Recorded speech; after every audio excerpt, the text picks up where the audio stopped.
What's up, everybody? Once again, it is I, James, coming to you from the Nerdy Mewzings Podcast studio. Today, I am very excited to be joined by somebody I would consider a legend in the comic book industry, a longtime comic book industry veteran, Mr. Mike Barron. How you doing today, Mike? Doing good, James. Awesome, man. Got to start right out talking about that Florida man hat. Is it appropriate? Are you the stereotypical Florida man that we see in those articles? Oh, I hope not, but my creation, Gary Dubé, is. Are you aware of the Florida Man books that I've done? You know, I am not. I'm more aware of like Badger and Nexus and that kind of stuff. All right. So you have a Florida man book? Yeah, I got to burrow through my pile here. I'll show you a bunch of stuff. Oh, my goodness. We've been crowdfunding my books for the last 3 or 4 years. By me, I mean me, my artists, and Chris Brawley, who runs my campaign. Oh, very cool. I wouldn't be able to do any of this without Chris. And Florida Man was the first one. Jeez, I got so many here. We're getting there. Hang on. I was inspired, of course. Here we go. Nice. Well, this is the latest one. This is not the standard cover. But, oh, my God. That's perfect. Yeah, Florida Man versus Hogzilla. And I have a third one in the works, which is going to be even funnier. And, the funny thing is these are based on my novels. Oh, cool. And the Florida Man novels are by far my most popular novels. And people have written me that they're doing them on audio while they drive. He said I had to pull over to the side of the road. I was laughing so hard. I was crying. I couldn't see. Well, I'm going to definitely check them out because I was not aware of those. Yeah, I was reading it in bed, and my wife told me to get out because I was laughing out loud, and she couldn't sleep. Now, are those that you said audio, are those available like on Audible and all those type of things? Absolutely. They're on Amazon, the novels. These are audibles of the novel, obviously. The comic books are similar. There's some crossover with the novels, but the comic books are also unique, and that I put a lot of stuff in them when I'm writing that didn't appear in the novel. Very cool. Well, I wanted to talk to you a little bit about your beginning of your career and kind of what inspired you to get into the comic book industry. You're a very creative guy, obviously. So what was it when you were many, many years ago when you were first getting into it? What was the inspiration? Were you big into comics as a kid or very creative into writing, that type of stuff? How did you get your start? I was just into one comic, Uncle Scrooge by Carl Barks. When I was a little kid, I read it, and even though I was not widely read, and I hadn't read a lot of comics, I got the sense that this was something exceptional. Everything clicked in that comic. The story, the art, the characterizations, the message. It was masterful. And rereading Barks over the years has only reinforced that message. And I would say that anybody who's interested in the art of comic books must read Carl Barks' Uncle Scrooge and Donald Duck books because they are probably among the finest comics ever produced in terms of using the medium to maximum effect. Comics are what you make of them. They seem transparent. Everybody looks at a comic and says, well, I could do that. And they do, but it doesn't mean it's going to be any good. A comic is what you make of it. Carl Barks understood the form like nobody else. His stories are moving, they're touching, they're funny, they're sad. And the messages that he delivers, the epiphanies, are true to life.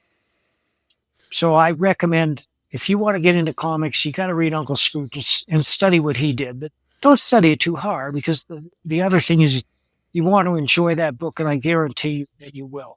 Yeah. Now that's an interesting recommendation because most of the time when people think of comics, they're going to think, oh, he's going to say like Superman or, he's going to reference some Jack Kirby Fantastic Four or tell you that's what you should go look at. So that's an interesting recommendation. It's cool that resonated with you so much. Well, I did get into other comics as I got older. When I went to college, I was introduced to Steranko.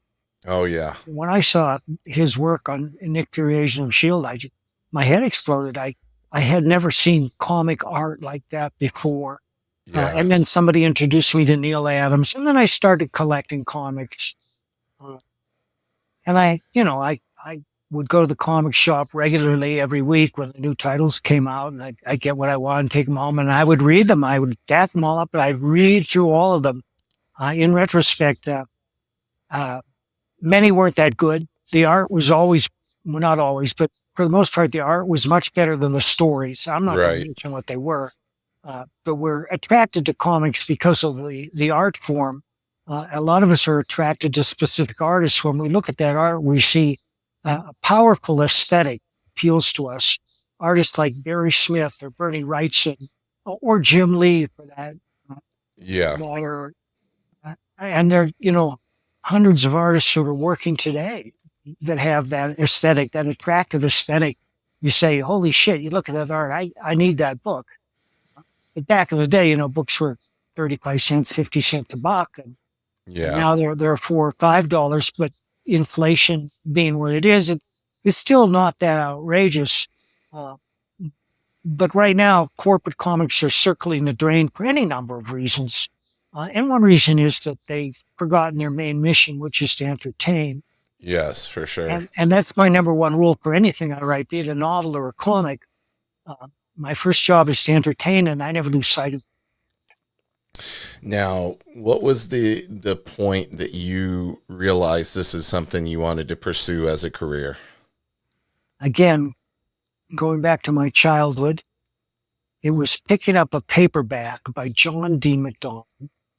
I think it was the first Travis McGee story, The Deep Blue Goodbye. And I went out on the sidewalk, and I'm holding this paperback in my hand, and all of a sudden I thought, well, this guy's not writing this for his health. He's doing this for a living. He's writing for a living. That's what I want to do. So the seed was planted. And I traveled a long, circuitous route to get there. But I did get there eventually. I'm a slow learner, but I did get it eventually. Yeah, I always had a flair for comics, and that's why I broke into comics as easily as I did. And why the characters that I created are still with us today, and we're putting out new versions of them. And of course, I'm probably most famous for Nexus. Yes, I just read that one, the 2 issues of that last night, because I was familiar with Kelsey Shannon's artwork, and when I realized that you had written that and he was on there, I went back and looked at him again. Oh, thank you, James. I think Kelsey knocked it out of the park. He really did, man. That guy's a little bit, in things I've seen with him, he's pretty modest about his work. He's phenomenal. I just love his stuff. We do have a lot more Nexus in the works. I wish I could tell you who all's involved, but I can't yet. When I do, comic fans are going to be very excited. Yeah, Nexus is such a unique character, and gosh, how long ago was it? Was that back in the early 80s that you... 1981. 81, okay. And circling back just a tiny bit before we get to that, when it comes to, because you mentioned you've written a lot of novels too, I'd be curious to know the similarities and differences between writing for comics versus writing a novel. Well, it took me 30 years to learn how to write a novel, as I explained, because I'm a slow learner. Right. But when I get it, I get it. Yeah. Hang on a second. I had tried writing novels right out of college, and what I sat down and I just started writing. Yeah.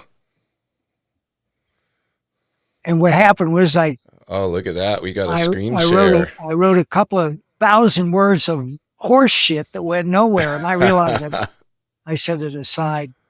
And then I had a very difficult period in my life, about 10 years, where I couldn't earn any money writing. I took any job I could get, including janitor and unloading automobile bumpers. Yeah. And I moved from Wisconsin to Colorado. And after this very difficult period, I decided to return to writing again. I had an idea for a novel, and I was writing the novel, and I realized I get it. I understand now how a novel works. And what happens is I came to understand story. Well, what does that mean? Because a story is so many things, many things. go into a story. It's a dynamic narrative with a beginning, middle, and an end. And by dynamic, I mean things are always changing. Anybody who watches TV or reads novels knows what I mean. When you're watching TV, it's episodic, and the TV writers understand there are going to be commercial breaks.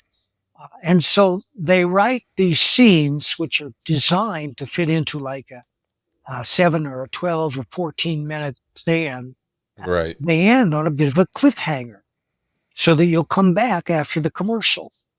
And when you write a novel, a chapter has to have a natural ending where it seems appropriate and doesn't seem that the writer just stopped in mid-sentence and left things up in the air. You can leave things up in the air, but there's a way to do that with a sense of anticipation.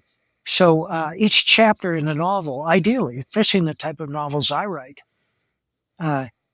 ends with the expectation of more, with the hint that we have to keep reading to find out what happens because we care.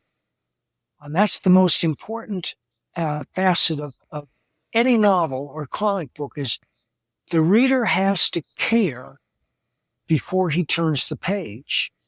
Well, how do you make the reader care? Well, there's an infinite number of ways, but I'm just going to catalog 3. Number 1, you have a fascinating character that the reader cares about. Sherlock Holmes comes to mind. He's the most popular fictional character in history. Number 2, you have a fascinating situation that people want to know more about. Jurassic Park comes immediately to mind. And number 3, you have a seductive narrative voice. That's harder to do in a comic than it is in straight fiction, but you can do it. People just like the way you write. They like the sound of the words, the musicality of the sentences. They want to keep going. A perfect example of that is Raymond Chandler, who created Philip Marlowe, who was one of the early hard-boiled detectives. And of course, Chandler created the phrase, "Down these mean streets a man must go who's neither mean nor suck," or whatever. But he had a flair for language. And the language was so much fun when he wrote it. They'd say, yeah, this is fun to read. And one of the things he wrote is, he was about as inconspicuous as a tarantula on angel food cake. And another one was, from 20 feet away, she looked like $1 million. From 10 feet away, she looked like a woman who'd been designed to be seen from 20 feet away. Oh my God, those are all really great lines. Yeah, and he drew hundreds of those. And that's one of the reasons people keep coming back to Chandler and so many other authors. At one end, you have what I call an artless narrative voice, and Michael Connelly is my best example for that. I love Connelly. I've read dozens of his books. He created the Detective Bosch and the Lincoln Lawyer. And when you're reading his book, you're not aware of the craft of his writing. You're not aware of it at all. But you're just completely immersed in the story, and you want to know what happens. He's invisible. And at the other end, you have somebody like Michael Chabon, who wrote The Amazing Adventures of Cavalier and Clay, whose use of the language is so elegant and musical that you enjoy reading his words just like you're eating canapes or something. So you've taken inspiration from a lot of these authors then and kind of blended everything and come up. It's got to be hard to come up with your own voice when you're writing, right? Like an artist coming up with their style can be a very difficult process. And like we're all an amalgamation of all these inspirations and influences that we've taken in. So for you, now, did you ever delve into art as well? Yeah, I do for years and years. In fact, for 25 years, I wrote comics by drawing each page out by hand. Nice. Yeah, I'll show you one right now. Yeah, that'd be great. But as far as worried about an author's voice, I never did that, and nobody should. Don't worry about your author's voice. Just try to get the story down. Oh, that's awesome. That's how I wrote comics for 25 years. Nice. And for anybody who wants to create comics, I would say, do this. Do it. Whether you can draw or not, because it teaches you so much. Well, it has to teach you how to present things to an artist if you are just writing a script and handing it off to an artist, because you find a lot of times, or at least I've noticed this, where a rookie writer to comics will kind of have idea of how they want to tell the story, but not realize that it's not always feasible for an artist to put all that stuff into the panels, and how a comic flows versus how you can write things for a movie script or a novel or something like that. I no longer do that, but I will draw for an artist if I have to show them what I have in mind. I now write full script, but my scripts are very terse. I go through them and it's just what's necessary, which includes all the dialogue. It's a big mistake to hand a plot to an artist and say, here, you lay it out and I'll add the words when you're done. Right. Because the artist needs to know what the characters are saying so that he can characterize them accurately and correctly. And how he has to know what are the emotions here? What is the actor saying? I have to know what he's saying so that I can draw the face appropriately or the body language or whatever. The most important question in fiction is what happens next? Because if the reader doesn't care, he's not going to turn the page. Exactly. And one of the things about writing these comics by hand is when I began, I didn't outline. I'd have an idea. And I had the structure of the drama in my head, which is a beginning and a middle and an end, a dynamic narrative. But I would focus on the panel, the one panel, how it starts. And then when I had that panel down, I thought, what happens next? And that's the most important question in fiction. What happens next? So I didn't waste a lot of space on pictures for their own sake. And I still don't. I thought I was writing real loose when I was doing 6 panels a page. Now I do 5 panels a page. And sometimes that seems way too tight for me.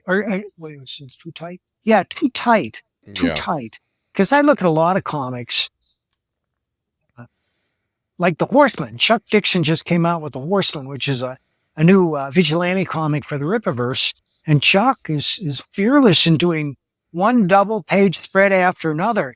But one of the reasons he does it and can get away with it is these are huge, fascinating action pictures, right? That the artist goes crazy on, and you love looking at them. They're not like we've all seen comics where the artist draws one huge head on the page, and the head is saying like 75 words in 5 caption boxes, and when you come to that, the eyes glaze over because when you look at that page, this work, this isn't fun. I'm not gliding seamlessly through the story. Now I have to stop. Yeah. The art isn't very interesting. Besides, these captions are covering up the art. And the people who write the captions, they're not Shakespeare. I can't tell you how many times have we seen, I don't think we're in Kansas anymore in the comic. Have you ever seen that in the comic? Yes. Or there's so many tropes like that. Yeah. And, if you're original and you set a trope like that and it's original and it resonates, people are going to remember it. I have people repeating lines to me that I wrote 40 years ago all the time because they had the impact in the context, especially with the Badger, but also with Nexus too. That was a gag line. There just calls for hyper speed. I put that in there and everybody thought it was a gag. So I've used it a couple times and people repeat back. That's not Shakespeare either. Right. But there are phrases that live on because the first time they appeared, they had a tremendous impact, such as it's clobbering time or face a tiger, you just hit the jackpot. First time iconic. They appeared, it was just a perfect melding of pictures and words. And so they resonate over the years and you think them, but you have to resist the urge to regurgitate them.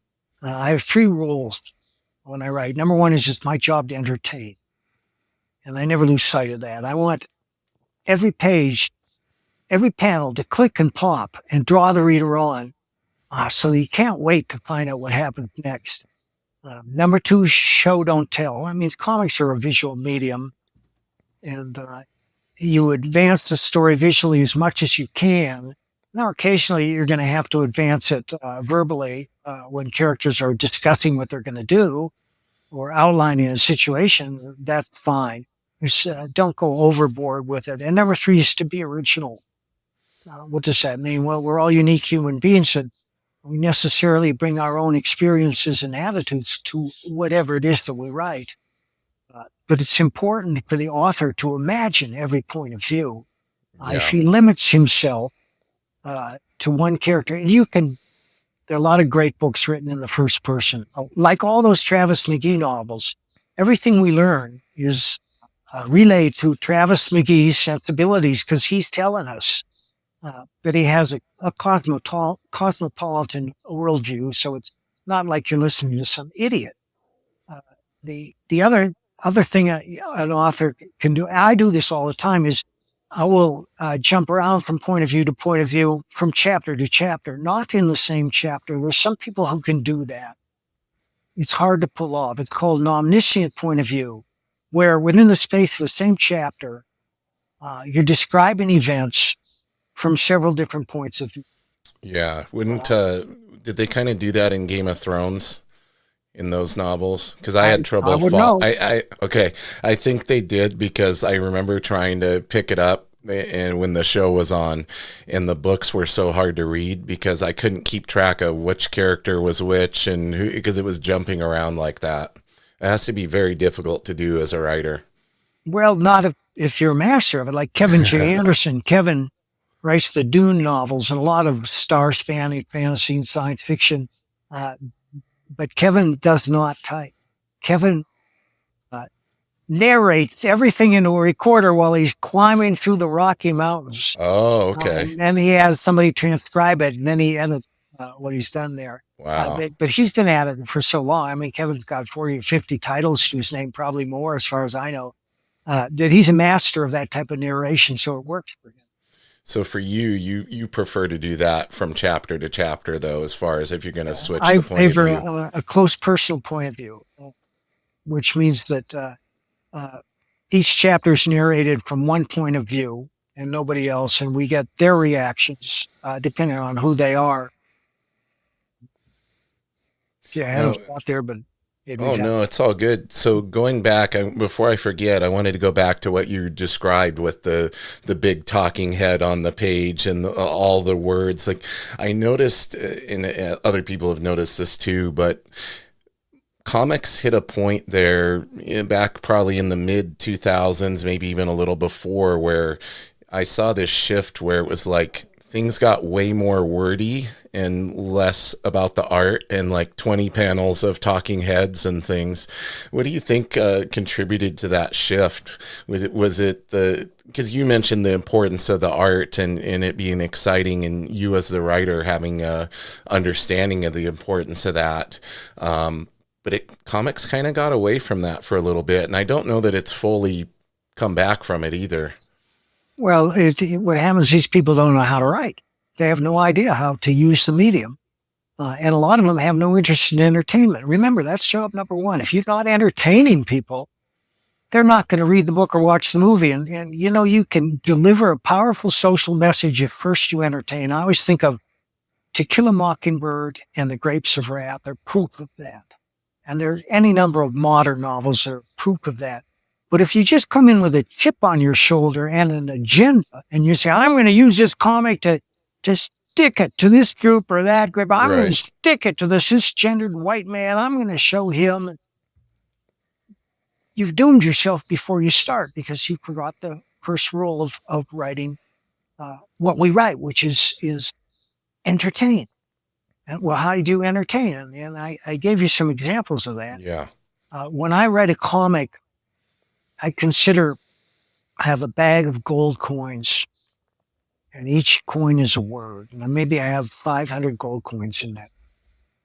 And I spend them cheaply as I can. I'm like Uncle Scrooge. I hate to use them, but I do, because words are necessary. Wordless comics are no good. You fly through them, and the art may be stunning, but you forget them the next day because there's no context. There's that it's clobbering time moment. There's no language that resonates. Now, when I run out of those 500 words and I find that I have to spend more words, the next words I spend are stainless steel. Right. And when I run out of the stainless steel, the next words I spend are lead. I don't ever want to do that because lead words are what we see all over modern comics all the time, mostly in the form of lectures. And nobody wants a lecture. You don't go to a movie to be lectured or read a book to be lectured unless it's a factual book. It's not designed to entertain. Exactly. But even people who write scholarly books, the ones that succeed are the ones who understand the narrative voice, have a way of telling you history that's entertaining. I've read so many straight history books that I couldn't put down because they're relating fascinating events and because the person who wrote them knows how to write. Yeah. Yeah, that's very true. So in your career, you've got to collaborate with a lot of different creators. Are there some that stand out in your mind? Like, I mean, I'm sure there are. I ask these things as if I don't know them, for the audience, but I know some of the creators, who they are that you've worked with, and they're pretty iconic. So what are some of them that really stand out to you, that you're really proud of the work you guys did together? Well, Steve Rude, for starters. I mean, it was a stroke of luck running into him. It was a stroke of luck that we were in the right place at the right time with people who wanted to publish a superhero comic. But the dude's art was and is very powerful and compelling. Yeah. And it was a lot of the reason Nexus succeeded. Likewise, in Badger, I lucked out with having Jeffrey Butler as my first artist. And I've worked with many artists on the Badger. Jeff Butler stands out. Bill Reinhold, I think, is the archetypal Badger artist for me. He drew more issues than anyone else. A lot of great artists that worked on it. There are too many to name. Yeah, I figured. But those are a couple, So how did the character of Nexus develop? Like, how did you and Steve kind of collaborate on that and develop that concept together? Well, I developed it. I went home and they said they wanted a superhero, and I wanted to do a science fiction story. And the first thing that occurred to me was, what if somebody died every time he showed up? And that's not a fresh thought. It's the reason that popular entertainment has been dominated by police, private eye, medical and legal shows for the past half century, because they deal with matters of life and death, and that's the stuff of drama. I wanted to make him an assassin, but I wanted him to be sympathetic.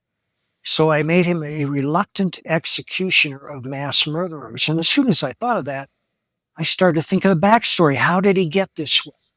Yeah. I wrote Nexus by drawing the first 12 pages out by hand and handing them to the dude. He took them home, he penciled them, he inked them, he lettered them. We showed them to the boys at Capitol, and they said, all right, now we need 20 more pages. And we were off and running. That's how it happened. And again, that's how I wrote comics for like 25 years.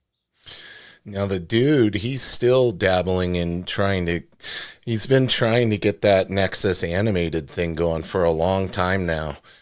Yeah, I mean, he's put so much of his heart and soul into that. And it's tough. He's got like the whole lookbook and everything and all of that. Like, what are the challenges of getting something like that picked up for a different medium? Like, obviously there's a lot of challenges, or it would have been, that would have happened by now. He wouldn't still be working on it all these years later. Well, he's working on it. I'm not. I mean, we're both doing our own versions of the book. Have you seen the documentary Rude Dude? I have not. I've been following his YouTube channel for a while now, but I haven't seen the documentary yet. Well, I recommend you watch it. It'll give you some insight into his process. I think it's on some streaming service. It's called Rude Dude. I will watch it for sure. Yeah, I'm a big fan of his work. I kind of came across him because I'm such a Jack Kirby fanatic, and so I came across some of his videos where he was talking about Jack, and so I've been following his live streams and things. So vaguely familiar with a little bit, but I would love to watch the documentary and learn more for sure. So how has the industry changed since you got into it. I think we've touched on a few ways it's changed, but it's a different world. Like one of the things I always bring up is I notice that I don't see like a pair of creators on a run of a book very often anymore, like a significant run of many issues. That's one of the biggest changes that I've noticed. What are some things that you've kind of picked up on over the years that differ from when you were earlier in your career? Well, as you know, the traditional comic industry is in serious trouble. Marvel and DC are circling the drain for a number of reasons. One of the main reasons is the rise of the internet, and because I think we have a whole generation of kids here who just don't read. Yeah, They'll very true. watch movies or they'll play video games. And for the Or longest time, a condensed, 30 to 60-second clip on Instagram or something. Yeah. yeah.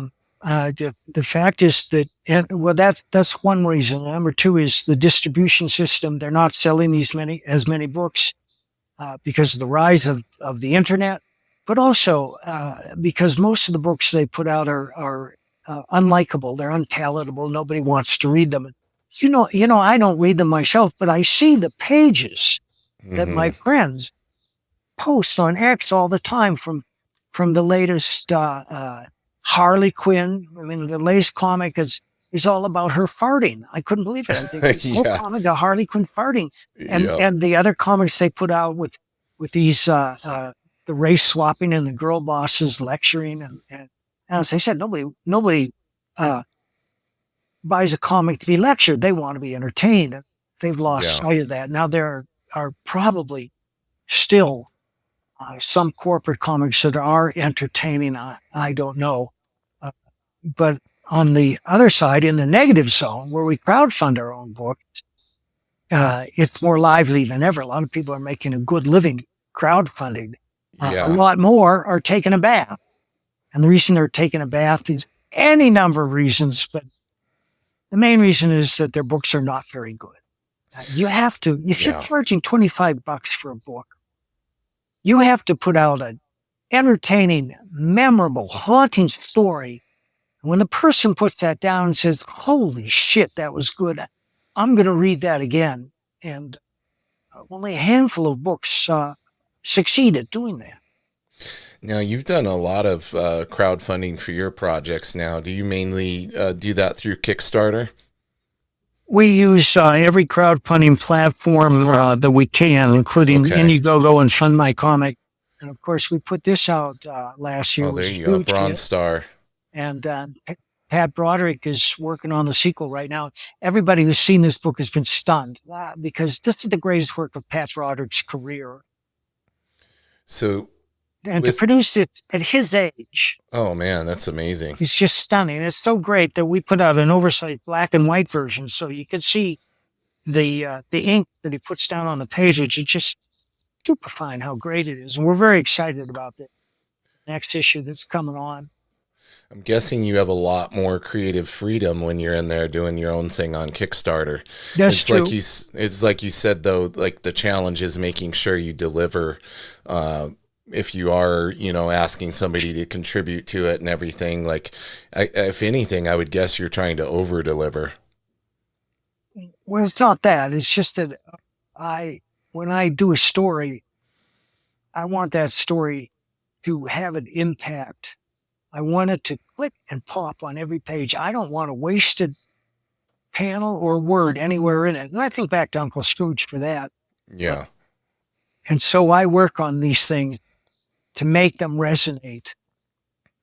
And by that, I mean,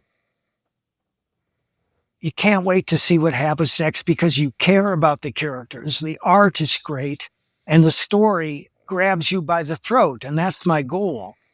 So I work on these scripts a lot and they're much longer. And one reason I say we're charging $25. Well, one of the reasons is that the stories are 72 pages long, but more importantly, the stories are unforgettable and wildly entertaining. It's hard to achieve when you don't know what you're doing. But at this stage, I do know what I'm doing.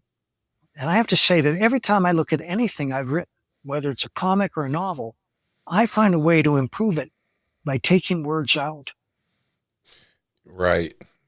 Yeah, that's the thing I noticed too with really high level artists. It's not so much like all the things they put in, it's the things they leave out that really create great art. And that's a crazy skill to have.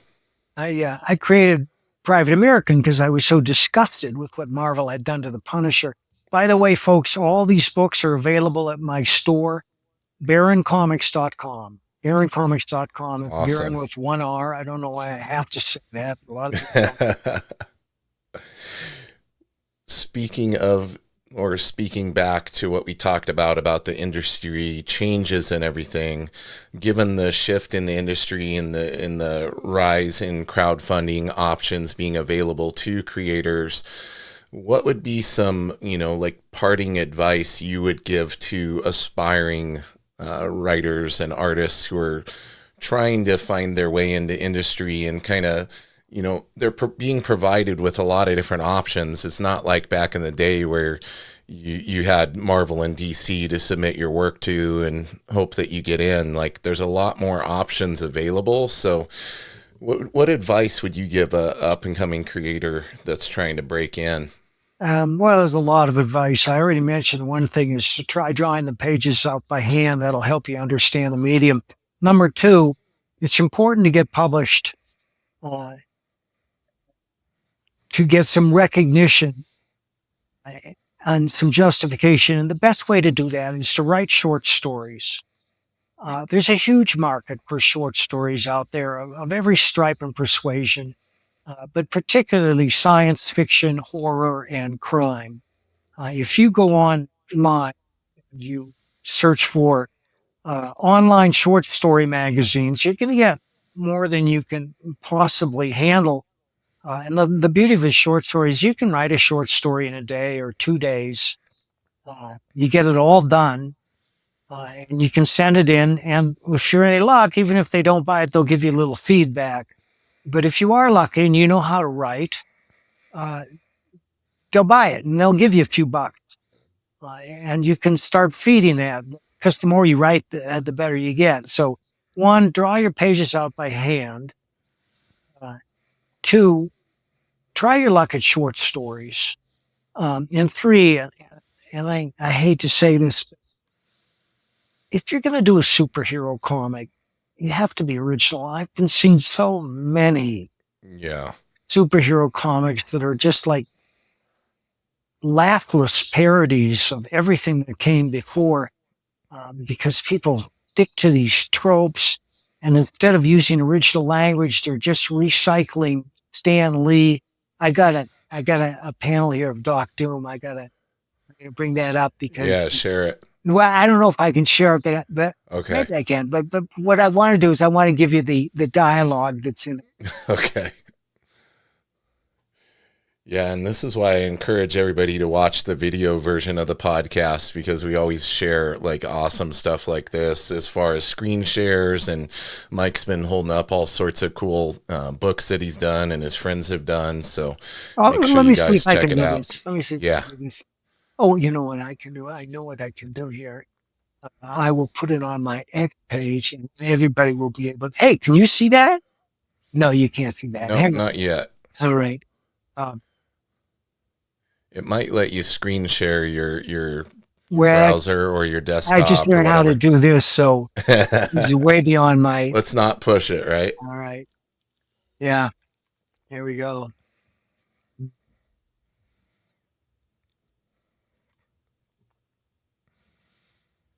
All right. Oh, there it is. Now this is an example of how not to write. There's Doc Doom. He says, "Then turn and stare in abject awe at Doom the First, the new ruler of the world." Now, I can't tell you how awful that is. Yeah. But there it is,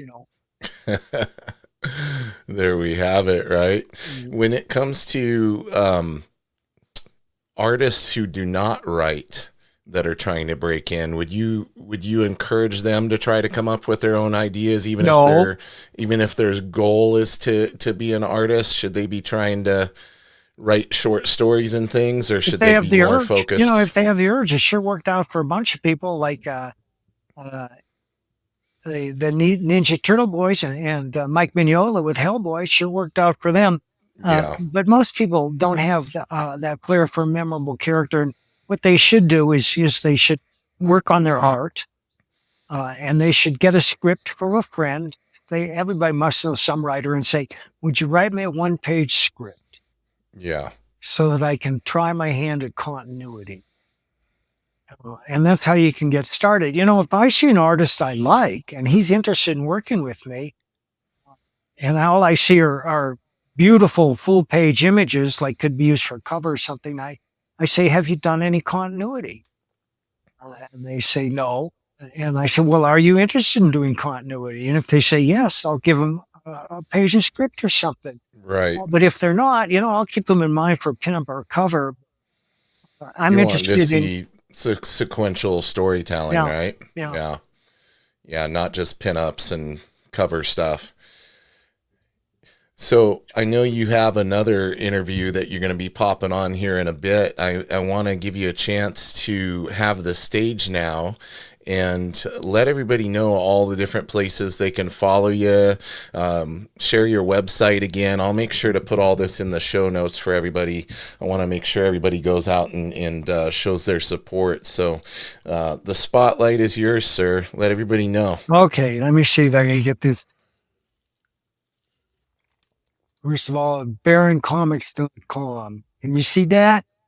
Not yet. I think you got to do your screen share again. No, it's just beyond me. Also, I have a Substack column, mikebaron.substack.com. Just go to Substack and you type in my name, it'll take you to it. It's wildly entertaining. I talk a lot about writing. I talk a lot about popular culture. I have a YouTube channel, Mike Baron YouTube. It's pretty obvious which one is mine. There are a couple of Mike Barons on YouTube. I'm the only one with Mike Baron, Baron, 1 OR. And it's all tutorials about how to write. And you'll see them lined up there. And please go and subscribe to my YouTube channel. We have a mailing list for baroncomics.com. And if you just get me your email, I'll add it to the mailing list. You can get me on X at Bloody Red Baron, X at Bloody Red Baron, and on Facebook, I'm Michael A. Baron. I also have the comics and novels of Mike Baron on Facebook. Awesome. And any projects in the works that you can talk about that you want to let everybody know about? I'm assuming you will show them. They'll be on your website and your social media, but anything you got in the works that you're excited about? I just turned in my second tenure novel. We were just talking about that. It's like, it's a vigilante story in the classic mode, except it's about a university professor who refuses to use a student's preferred pronoun and how it destroys his life. You're not going to get any heat over that at all. Blame Pardo, the idea. But I have so many things in the works. As you know, Sherlock Holmes Leviathan is my latest project, and you can still order it at baroncomics.com or at Fund My Comic. And in it, Sherlock Holmes teams up with Captain Nemo to prevent World War. Awesome. Yeah, and I'm going to try and give you the cover to that, too, because I'd like you to see it. Yeah, I'd love to see it. The cover is kind of famous by now, so people have seen it. There it is. Beautiful. Yeah, and that's Richard Bonk's art, and Richard just exploded on this book. Yeah, it looks great. Very exciting. Well, listen, I won't keep you much longer. We didn't even get a chance to talk about Guy Dorian Sr., which was the person who my friend Guy recommended I reach out to you. Had nothing but good things to say. So I think I'm going to have you on again in the future so we can talk all about Mr. Guy Dorian. Oh, well, I would love to. And I would also love to work with Guy, and we've been talking about it for years. You know what we should do? We should do, because him and Ian, they were my first returning guests on here. So they've been on here, each of them's been on here twice, once with them both together and then once separate. We should get one on here where we have both you and Guy on at the same time. That could be pretty fun. You bet. James, send me a link to this show, will you? I will for sure. And hang out with me for a moment while I do my little spiel and let everybody know. Make sure you guys go on, like, subscribe, follow, all those good things. YouTube.com/@NerdyMewzings. You can find the podcast on all major podcast platforms. Mr. Barron, thanks for being with me today. I'm going to hit the outro. Everyone, keep it nerdy.